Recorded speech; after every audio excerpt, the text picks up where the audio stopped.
जनशलाकया चक्षुरोन्मीलितं येन तस्मै श्रीगुरवे नमः। मुखं करोति वाचालं पंगुं लङ्घयते गिरिं यत्कृपातमहं वन्दे श्रीगुरुं दीनतारिणं परमानंदमाधवं श्री चैतन्य ईश्वरम। तो गुरु महाराज जी के चरणों में सादर दंडवत प्रणाम और सारे भक्तों के चरणों में भी दंडवत प्रणाम।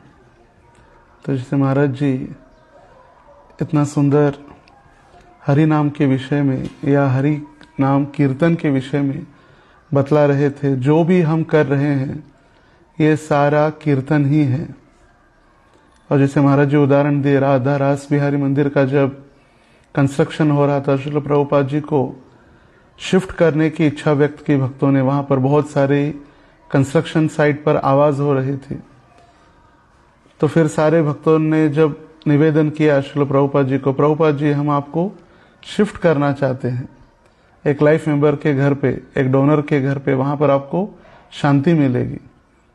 और प्रभुपाद जी कहे ये भी मेरे कानों के लिए कीर्तन के समान ही है, कंस्ट्रक्शन का आवाज भी कीर्तन है। तो जो भी हम सेवाएं कर रहे हैं ये सारा कीर्तन में ही इसका परिवर्तन या कीर्तन के स्वरूप ही उसको देखा जाता है। जैसे कृष्ण भावनामृत आंदोलन में जो भी हम कार्य कर रहे, एक तो कीर्तन है और दूसरा प्रचार है। कीर्तन स्वयं के लिए और प्रचार हम बद्ध जीवों को भगवत सेवा में या कृष्ण के चरणों में वापस लाने के लिए। कभी कभी हमको लगता है कि हम जब प्रचार कर रहे मतलब सिर्फ प्रवचन देने वाला ही प्रचारक है, ऐसे नहीं। जो भी व्यक्ति कृष्ण के लिए सेवाएं कर रहे वो सारा प्रचार है। चाहे वो फिर मंदिर मार्जन हो, ग्रंथ वितरण हो, या करताल मृदंग लेके प्रत्यक्ष रूपेण सम्यक रूपेण कीर्तन हो, या मंदिर में आने वाले दर्शनार्थियों को एक लाइन में एक क्यू लगाकर वो दर्शन के लिए छोड़ रहा हो, या डिसिप्लिन व्यवस्थापन वो बना रहा हो, या आने वाले दर्शनार्थियों का स्वागत कर रहा हो, उनको चंदन और तिलक लगा रहा हो, सब कुछ प्रचार के अंतर्गत ही है। कभी कभी भ्रांत धारणा होती है प्रचारक मतलब वही है कि सिर्फ जो व्यासासन के ऊपर बैठ के प्रवचन करते हैं वही प्रचारक है।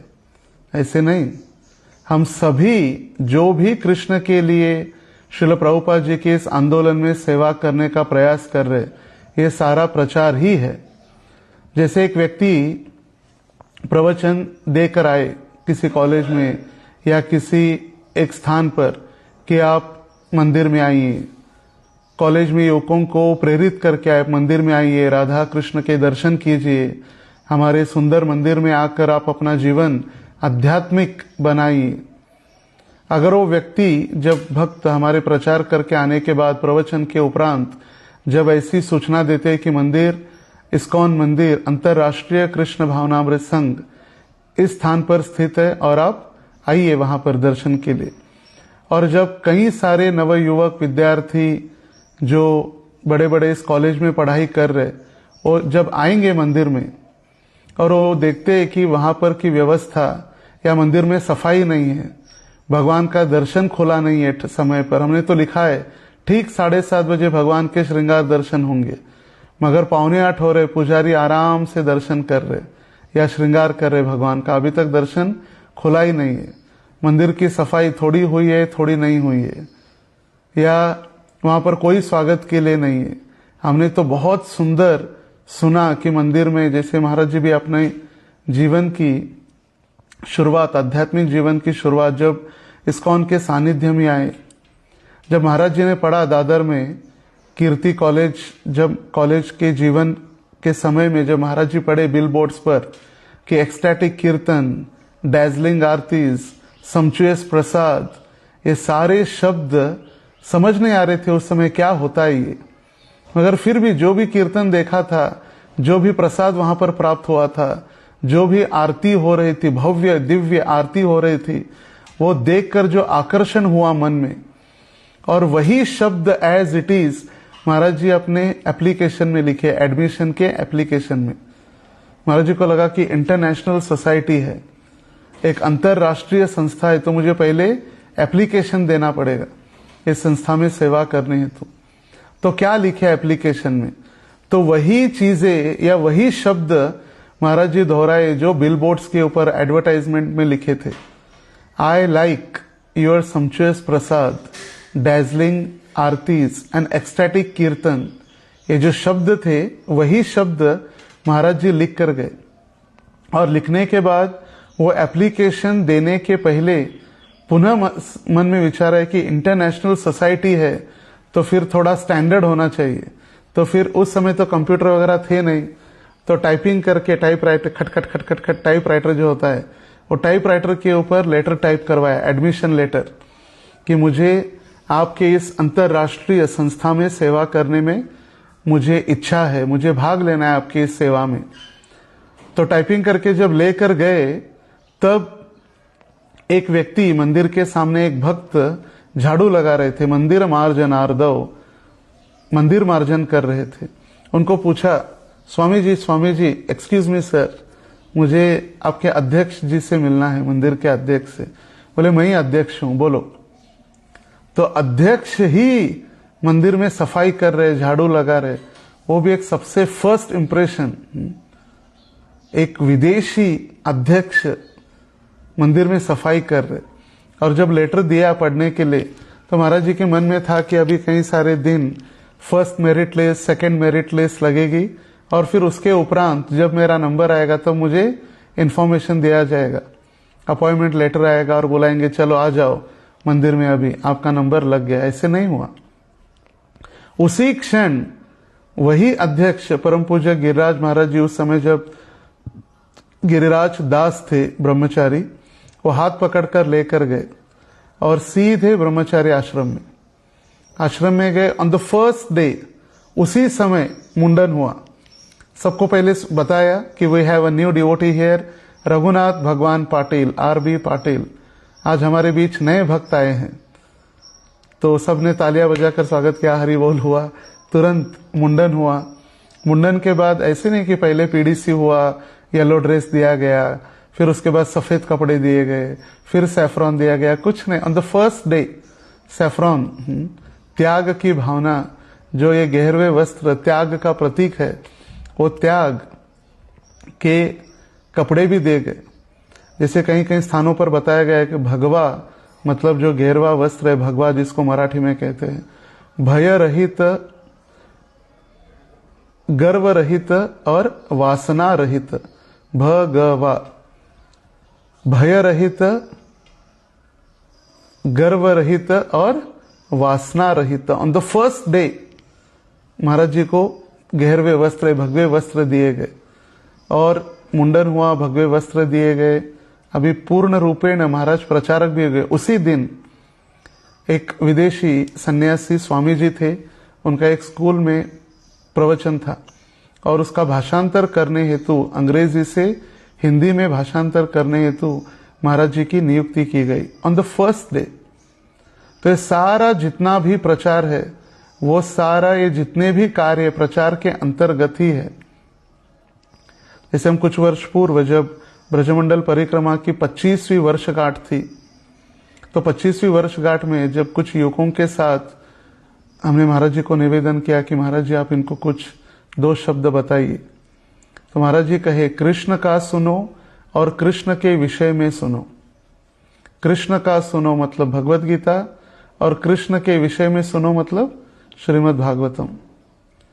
तो मैं यहां पर कहने का प्रयास कर, जो भी हम कार्य कर रहे कृष्ण भावनामृत आंदोलन में, वो भी कीर्तन ही है।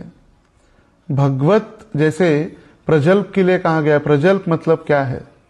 कृष्ण की सेवा या कृष्ण के विषय को छोड़कर अन्य बातों की चर्चा करना मतलब प्रजल्प है। आत्मेंद्रिय प्रीति वांछा तार बलि काम, कृष्णेंद्रिय प्रीति वांछा धरे प्रेम नाम। जब हम अपने इंद्रियों को प्रसन्न करने का प्रयास करते तो उसको काम कहा गया है, और जब कृष्ण की इंद्रियों को प्रसन्न करते हैं या प्रसन्न करने का प्रयास करते हैं तो वो है प्रेम। तो जो भी हम कार्य करने का प्रयास कर रहे, ये कृष्ण भावनामृत आंदोलन में वो सारा प्रेम या भगवत प्रेम के अंतर्गत ही है जिसका वर्णन यहाँ पर किया गया है। ये मध्य लीला का 19वां अध्याय चैतन्य चरितामृत, मध्य लीला 19वां अध्याय, श्लोक संख्या है 177। साधन भक्ति है ते हय रति हृदय, रति गाढ़ हैले तार प्रेम नाम कय। अनुवाद श्रील प्रभुपाद जी के द्वारा। नियमित भक्ति करते रहने से मनुष्य क्रमशः पूर्ण पुरुषोत्तम भगवान के प्रति अनुरक्त होता है।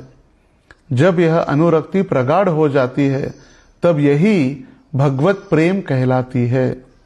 तात्पर्य, भक्ति रसामृत सिंधु के से साधन भक्ति के विषय में निम्नलिखित जानकारी प्राप्त होती है। कृति साध्या भवेत साध्य, भावासा साधना विधा, नित्य सिद्धस्य भावस्य प्राकुट्यम हृदि साध्यताम। श्रवण कीर्तन से प्रारंभ होने वाली भक्ति की प्रक्रिया साधन भक्ति कहलाती है। इसमें से विधान सम्मिलित है जिनका उद्देश्य मनुष्य को भक्ति की ओर उन्मुख करना होता है। भक्ति प्रत्येक के हृदय में सदैव सुप्त रहती है और निरअपराध भाव से भगवान नाम का कीर्तन करने से मनुष्य की मूल सुप्त कृष्ण चेतना जागृत उठती है। कृष्ण चेतना की जागृति ही साधन भक्ति का प्रारंभ है। इसके कई अंग हो सकते हैं, यथा श्रद्धा, भक्तों की संगति, गुरु द्वारा दीक्षा, गुरु के आदेशानुसार भक्तिमय सेवा में प्रवृत्त होना, भक्ति में स्थिरता तथा भक्ति के लिए रुचि का उदय होना। इस तरह मनुष्य कृष्ण तथा उनकी सेवा में अनुरक्त हो सकता है और यही अनुरक्ति प्रगाढ़ होने पर कृष्ण प्रेम बन जाती है। तो यहाँ पर स्पष्ट रूप से वर्णन किया गया है कि हम कभी कभी कहते हैं कि कृष्ण प्रेम प्राप्त हो, मनुष्य जीवन का जो परम लक्ष्य है कृष्ण प्रेम प्राप्त हो। तो ये कृष्ण प्रेम प्राप्ति मतलब भगवान की सेवा में अनुरक्ति, रति उत्पन्न करना ही है, अलग से कोई कार्य नहीं है। हमारा साधन भी वही है, साधना भी वही है और साध्य भी वही है। हम जब हरे कृष्ण महामंत्र का उच्चारण कर रहे वही हमारा साधन भी है। हरे कृष्ण महामंत्र का उच्चारण, जप एवं कीर्तन करना यही साधना भी है। और हरे कृष्ण महामंत्र शुद्ध नाम से हमारे हृदय से प्रकट हो, नाम अपराध नामाभास से मुक्त होकर शुद्ध नाम की हम प्राप्ति करें या शुद्ध नाम भगवान का हम ले सके, यही हमारा साध्य भी है। हमें कुछ अलग नहीं करना है। कभी कभी भक्तों में भ्रांत धारणा उत्पन्न होती है कि उनको कुछ अलग करने की इच्छा होती है, कुछ अलग मंत्र या अलग साधना या अलग कार्य, अलग पूजा। नहीं, सब कुछ हरे कृष्ण महामंत्र में दिया गया है। और इसीलिए चैतन्य महाप्रभु कहे कि इन अनगिनत नामों में आपने अपनी अनगिनत शक्तियों को प्रदान किया है, मगर मैं इतना दुर्भाग्यशाली हूं कि ऐसे नामों में मेरा अनुराग उत्पन्न नहीं हो पा रहा है। ये हरे कृष्ण महामंत्र और ये अनुरक्ति कैसे प्राप्त हो सकते हैं, श्रील प्रभुपाद जी यहां पर समझा रहे हैं कि अनुरक्ति कैसे प्राप्त हो सकती है। भक्तों के द्वारा क्या क्या करने से ये भक्ति साधन भक्ति का प्रारंभ है। कैसे?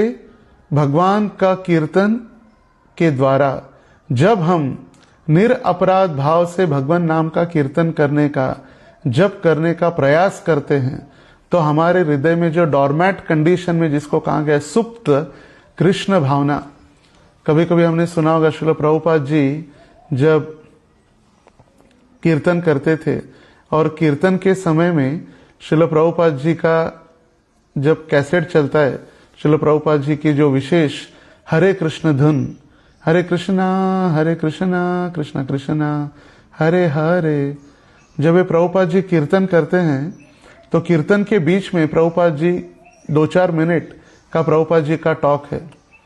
ये कृष्ण प्रेम, कृष्ण भावना हर के हृदय में सुप्त भावना में, डॉर्मैट कंडीशन में है। जब हम कृष्ण नाम निरअपराध भाव से लेंगे तो ये सुप्त कृष्ण चेतना जागृत हो उठती है। कृष्ण चेतना की जागृति ही साधन भक्ति का प्रारंभ है।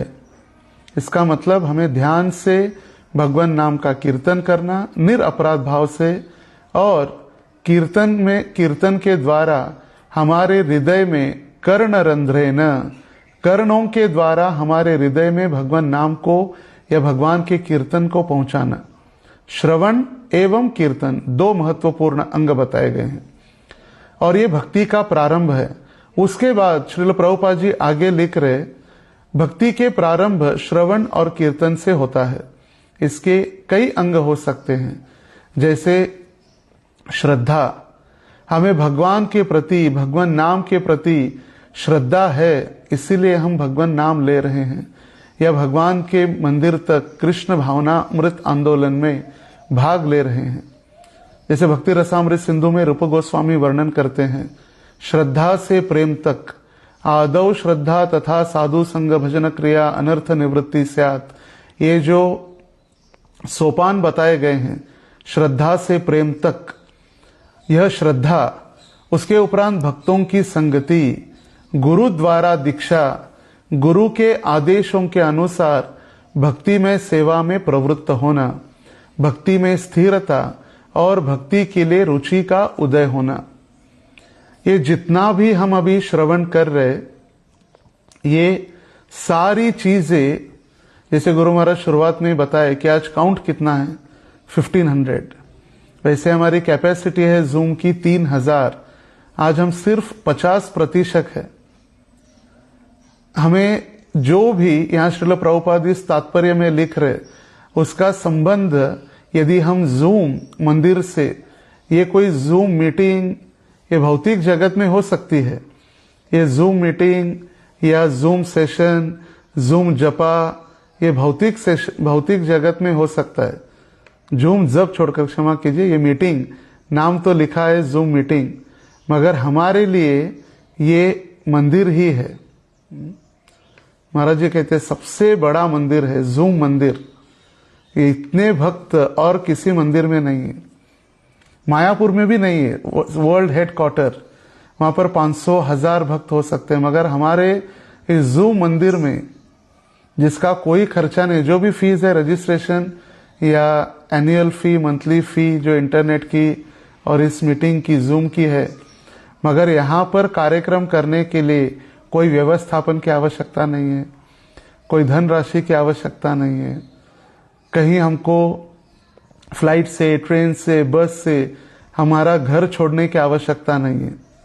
श्रद्धा के साथ, यदि श्रद्धा के साथ, देखिए प्रभुपाद जी जो एक शब्द लिख रहे, श्रद्धा के साथ सबसे पहले हमें इस जूम मंदिर के प्रति श्रद्धा उत्पन्न करनी है। जूम मंदिर के प्रति श्रद्धा, जिसमें गुरु महाराज का इतना प्रेम और विश्वास महाराज जी दिए हैं। कुछ दिन पूर्व हम इस्कॉन बीड़ में थे और इस्कॉन बीड़ में हमारे एक दीक्षित भक्त है माता जी, उनकी कन्या अभी दीक्षित है। उनके पति दीक्षित नहीं थे और प्राय देखा जाए, अगर ऊपरी आवरणों से देखा जाए, अब ऊपरी आवरण मतलब सिर्फ कंठीमाला, दीक्षा, वैष्णव पोशाक, ये यदि देखा जाए तो वैष्णव हम नहीं कह सकते उनको, मगर उनकी हृदय की जो भावना है उससे, वो उनकी वाणी से हम समझ जाते थे कितने बड़े वैष्णव हैं। वैसे उनकी संगति उनके मित्रों के साथ, भौतिक मित्रों के साथ होने के कारण वो नियमों का पालन भी नहीं कर रहे थे, मगर उन्होंने कभी भी अपने पत्नी को या अपनी कन्या को, पुत्री को भगवत भक्ति करने के लिए कभी रोका नहीं। 24 जून 2023 ये घटित घटना है, कोई इतिहास या कोई दंत कथा, काल्पनिक नहीं बता रहे हम। ये बीड़ शहर में, जहां पर श्री श्री राधा गोविंद देव 2003 से विराजमान है, हमारे जोन के सबसे सुंदर विग्रह नव यौवनम से, इतने सुंदर है और यौवन है, एकदम कुमार जैसे, सिर्फ पौगंड अवस्था से कुमार में प्रवेश ही किए हैं। तो वहां पर जो उनके भक्त है ये जिनका हम वर्णन कर रहे, तो जो प्रभु जी है उनको हमने कई सालों से देखा था। कोई भी सेवा बताए, मंदिर मार्जन की सेवा हो या बर्तन घिसने की सेवा हो या महाप्रसाद वितरण की सेवा हो, कोई भी सेवा उन्होंने कभी ना नहीं कहा, नंबर 1। नंबर 2, भक्तों के प्रति श्रद्धा, उन्होंने किसी भक्तों के प्रति अपराध नहीं किया। ऊपरी से हम देख रहे कि वो भक्त नहीं है, नियमों का पालन नहीं कर रहे, उनकी असत संगति है, कभी कभी वो नियमों को भंग कर रहे, मद्यपान कर रहे, जो भी हो। मगर इनका जब देहांत हुआ, इन्होंने शरीर जब त्यागा, वो दिन था हेरा पंचमी का, 24 जून, जिस दिन जगन्नाथपुरी में हेरा पंचमी होते है, जगन्नाथ रथ यात्रा का पंचम दिन, 5वां, जिस दिन लक्ष्मी जी के साथ जगन्नाथ जी की लीला होती है। और उसी दिन इस्कॉन सोलापुर में भी जगन्नाथ रथ यात्रा थी। तो उस दिन उन्होंने अपना शरीर त्याग किया। तो जब हम अभी उनको मिलने गए थे उस परिवार को, तो माता जी बता रही थी, प्रभु जी जो हुआ जिससे हम वंचित तो रह गए, मगर मुझे एक आपको कुछ मेरे प्रभु जी की रिकॉर्डिंग सुनानी है, जो उन्होंने शरीर छोड़ने के पहले मुझे बता रहे थे, जो हमेशा बताते थे सेवा के विषय में, मंदिर की अलग अलग जो राजभोग सेवा है, मंदिर में जाना है, मंदिर के सत्संग कार्यक्रम में है, वो हर बार उनको बताते थे। और उस दिन भी वो अपने पत्नी को और पुत्री को कुछ कह रहे थे, तो माता जी ने उनको बिना बताए मोबाइल रिकॉर्डिंग करके ऑडियो रिकॉर्डिंग स्टार्ट किया। और जब मैंने वो रिकॉर्डिंग सुना तो ऐसे प्रतीत हो रहा था कि प्राय कोई एक वरिष्ठ भक्त, कोई सन्यासी या कोई ब्राह्मण दीक्षित भक्त, प्राय जो 20-25 साल से संस्था में, उसके जैसे अनुभव, रियलाइजेशन है, वैसे उनके रियलाइजेशन थे। वो अपने पत्नी को डांट रहे थे, बोले आप आज राजभोग सेवा में क्यों नहीं गए, क्या कठिनाई थी जाने के लिए। देखो श्रील प्रभुपाद जी 70 की आयु में अमेरिका गए, वहां पर उनको कोई पहचानने वाला नहीं था, कोई जानने वाला नहीं था। उतरने के बाद जलदूत जहाज से राइट जाए, लेफ्ट जाए, सीधे जाए, कहां जाए पता नहीं था। इतनी 70 साल की आयु में वो गए। बहुत सारा रिकॉर्डिंग था, उसमें मैं कुछ महत्वपूर्ण पॉइंट्स बता रहा हूं। फिर जब प्रभुपाद जी की उन्होंने गुण गौरव किया 10 से 12 मिनट, उसके बाद वो गुरु महाराज तक पहुंचे। फिर वो गुरु महाराज का गुण गौरव करने लगे कि क्या है, देखो गुरु महाराज हर रोज 74 की आयु में एवरी डे, हर रोज वो 3:30 बजे जगकर 4:30 बजे से अपने भक्तों को, आप जैसे शिष्यों को संग देने के लिए तैयार रहते। और आप लोग क्या है, अपनी पत्नी को डांट रहे थे, जूम क्यों नहीं ज्वाइन करते। एक भक्त जो नियमों का पालन नहीं कर रहा है, ना एक शिष्य है, उनके शब्द है ये। बोले उनको क्या जरूरत है आप सबके साथ भक्ति करने की, बैठ के जप करने की, वो अकेले शांति से कहां भी जप कर सकते हैं। शुद्ध भक्त है वो, फिर भी हमें संग सानिध्य प्रदान करने के लिए वो हमारे साथ जप कर रहे हैं। उनकी रिकॉर्डिंग आगे चलकर कभी समय मिलेगा तो मराठी में है। हमारे कई सारे भक्त इस जो मंदिर में मराठी समझ ही पाते हैं, समझ जाते हैं, जो महाराष्ट्र से, कभी वो सुनाया जा सकता है भविष्य में। तो प्रभुपाद जी यहां पर जो लिख रहे, यथा श्रद्धा भक्तों की संगति, जैसे महाराज जी इस विषय पर कभी कभी बहुत बार इसके ऊपर जोर देते हैं। हम कई सारे भक्त जो है, प्राय 99% भक्त गृहस्थ है, अपने अपने घरों में है। श्रील प्रभुपाद जी के समय में 99% इस्कॉन मंदिर में था, 1% घर में था। और आज 50 वर्ष के बाद 1% इस्कॉन मंदिर में है, 99% इस्कॉन घरों में है। तो वहां पर घरों में हमें भक्तों का सानिध्य है, श्रील प्रभुपाद जी के ग्रंथ है, प्रवचन है, मगर face to face interaction every day, हर रोज जो भक्तों का संग, गुरु महाराज का तो संग है ही, जो शुद्ध भक्तों का संग, उसके साथ जैसे 2000, 2500 आज 1500 स्थानों से, लोकेशन से हमें भक्तों का सानिध्य प्राप्त हो रहा है एवरीडे। ऐसा संग कभी नहीं हमें प्राप्त हो सकता। जब रामानंद राय और चैतन्य महाप्रभु का वार्तालाप हुआ, जो प्रसिद्ध रामानंद राय और चैतन्य महाप्रभु का वार्तालाप है दक्षिण भारत में गोदावरी के तट पर कुहूर नामक स्थान पर, और वहां पर रामानंद राय को महाप्रभु ने पूछा कि संसार में सबसे अमूल्य चीज कौन सी है जिसको हम कितना भी धन राशि लक्ष्मी देकर नहीं खरीद सकते। अमूल्य मतलब जिसकी कोई वैल्यू नहीं कर सकते। तो रामानंद राय ने कहा भक्तों का सानिध्य, भक्तों का संग, ये ऐसी अमूल्य बात है जिसको हम कभी खरीद नहीं सकते। इसके एक छोटे से उदाहरण से हम समझ सकते हैं। जब भरत महाराज एक छत्र सम्राट अपना सारा ऐश्वर्य संपत्ति छोड़कर, त्याग कर गंडकी नदी के पास गए, हरि की भक्ति करने में आसक्त हुए, मगर हरिण के आने के बाद हरि हरि कम हो गया, हिरन हिरन ज्यादा हो गया और हिरन के प्रति आसक्त हो गए। वहां एक भी यदि कोई भक्त होता, हरे कृष्ण भक्त, वो कहता महाराज क्या कर रहे, आप क्या करने आए थे? हरि की भक्ति करते करते आप हिरन से आसक्त हो गए, क्या है हिरन के प्रति, छोड़ो, हरि की भक्ति करो।